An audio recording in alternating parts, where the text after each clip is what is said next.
Planning चालू होतं. तो म्हणला ये जो तुतारी बज रही है ये कितनी हो. ती म्हणली कम से कम 1000 तुतारी बज रही है. किती 1000. तो म्हणला मराठों की फौज में कितने सैनिक के पीछे एक तुतारी होती है वो बताओ. ती म्हणली 1,600 सैनिका मागे एक तुतारी धारक असतो. तुतारी वाजवणार. तो म्हणला ये तो 1000 तुतारी बज रही है मतलब 1000 मल्टीप्लाई बाय 125. मराठ्यांकडे टोटल 1.25 लाखाची फौज नाही, पण याला असा भास निर्माण केला की एवढं मोठं सैन्य आहे. तर जर 1.25 लाख सैन्य इथं उभा असेल पाठीमागे आपल्या, अर्ध जरी पकडलं 50,000 सैन्य असेल तर आपलं काय खरं नाही. सांगितलं सरेंडर करा.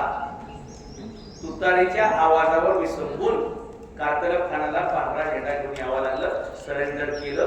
शस्त्र पैसे कपड्या सकट सगळं ताब्यात घेतलं आणि सगळे मराठे निघून गेल्यानंतर कारतलब खानाने गुप्तहेरांकडून बातमी गोळा केली आणि मग कळालं की आपण तपासणी करण्या अगोदरच ताबा सोडला.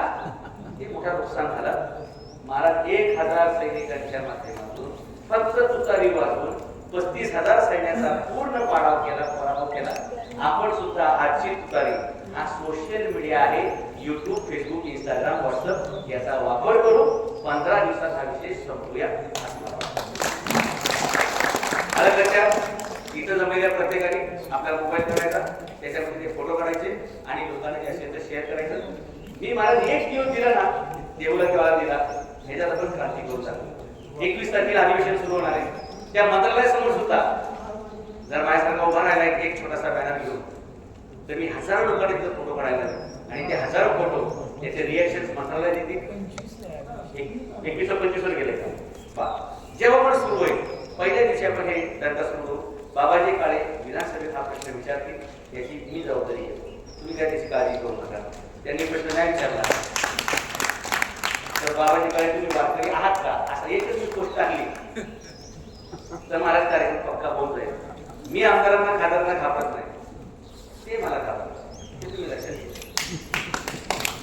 कारण त्यांच्याकडे जमवायला बरंच काय माझ्याकडे काय मी तो फकीर राहतो शिवराव काय निघत जाऊ म्हणून थोडक्यासाठी मी घालतो बरं का की लोकांनी माझा विश्वास ठेवला पाहिजे. आपण अशा प्रकारे एक छोट्या छोट्या युक्तीमधून हे आंदोलन करूया. मुस्लिम महाराजांचा अनेक वर्षापासूनचा लढा आहे. त्याला अशा प्रकारे आपण कमीत कमी वेळेमध्ये जास्त जर देऊया. महाराज आम्ही तुमच्या सोबत आहोत. जोपर्यंत ही ऍक्शन पूर्ण होत नाही तोपर्यंत आम्ही तुमच्या सोबत आहोत. आपण मला या ठिकाणी बोलवलं, एक बोलायची संधी दिली त्याबद्दल धन्यवाद व्यक्त करतो आणि लवकरात लवकर आपण या विषयाचा निकाल.